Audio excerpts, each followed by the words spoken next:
All gun purchases make a huge difference. Recent poll from Quinnipiac, 97% of Americans support that. The NRA opposes it. You know, we've seen all these NRA members I just cited. Well, and I want to point out the question for that poll, by the way, was, do you support background checks if it prevents, you know, those who are dangerous and terrorists, et cetera, from getting firearms? So you think they just don't work? I think everybody supports background checks, and I want to point out that it was the NRA that created the NICS system. Here's the problem, George. Do you realize right now, and politicians could change this today. They could change it tomorrow. Did you know that right now 7 million prohibited possessors can walk into a gun store and legally purchase a firearm? People who have received due process, who through violent criminal behavior are illegally barred from purchasing and carrying firearms, people who have been adjudicated mentally unfit because they're a danger to themselves and others, they can right now go and buy a firearm because, as it stands right now, only 38 states are reporting less than 80% of these convictions to the NICS system. And Dana, That's you know perfectly well the reason states aren't mandated to go through that system is because of a lawsuit the NRA filed. That's actually a grotesque misunderstanding. I'm sorry to say that of Prince versus the United States, that's what you're talking about. That case that you're specifically referring to, George,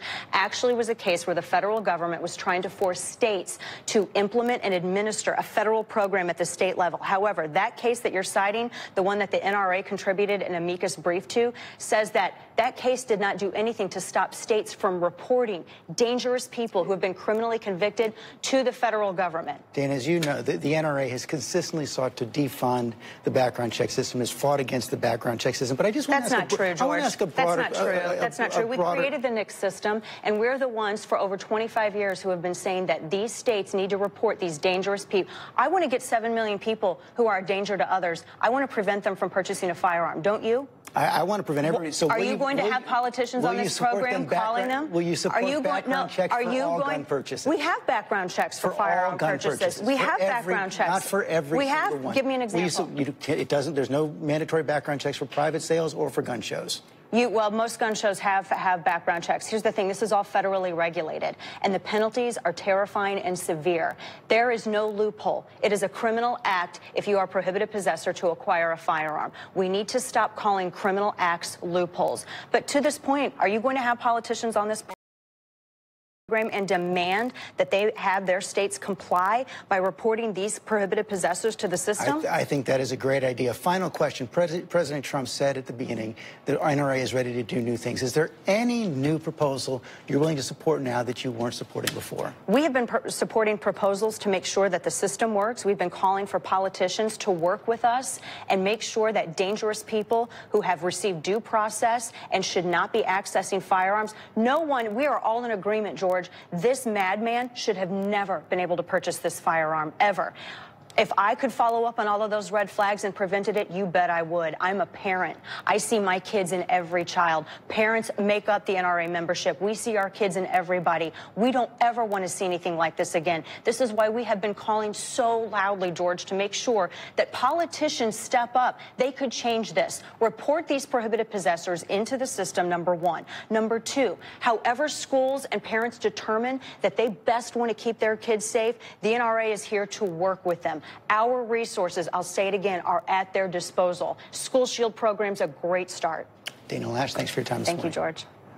And we're joined now by David Hogg, a senior at Marjorie Stoneman Douglas High School, and Ashley Kurth, the teacher there, sheltered 65 people in her classroom, including David, during the shooting.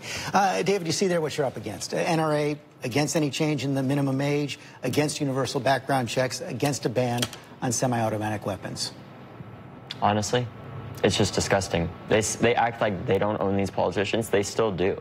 It's a Republican-controlled House, Senate, and executive branch. They can get this stuff done. They've gotten gun legislation passed before in their favor, in the favor of gun manufacturers. And what I want people to know is, look at Dana. Look at what she's saying. Is she actually saying anything, or is that just a tone to distract the American public and distract her NRA members from the fact that she's not serving them? She is serving the gun manufacturers.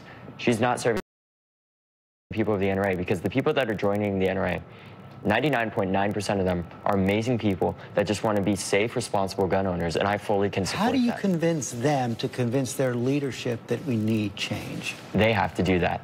In the same way that this is a democracy that's currently broken, the NRA is an organization that's completely broken.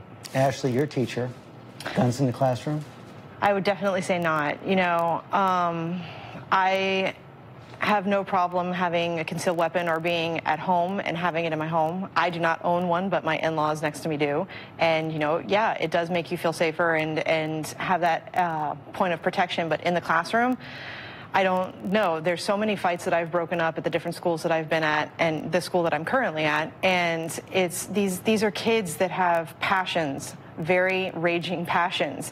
And when they get into fights or arguments over something on Twitter or Instagram or just how their day went and having a bad day and somebody just reacts to them wrong, having something like this in their vicinity is just not a good idea. I mean, I have a 7-year-old and I would not feel comfortable with him going into a classroom knowing that there could be a potential weapon in there, whether it's loaded or not, because some of the people have made, you know, comments and I've had conversations with friends of mine and stuff saying, okay, well, you have a concealed weapon on you and, you know, it doesn't have any ammunition in it. It's going to have to be locked in a separate area. And I mean, these kids get into everything that they can at a high school level. I can only imagine it would be at a elementary or middle school level. So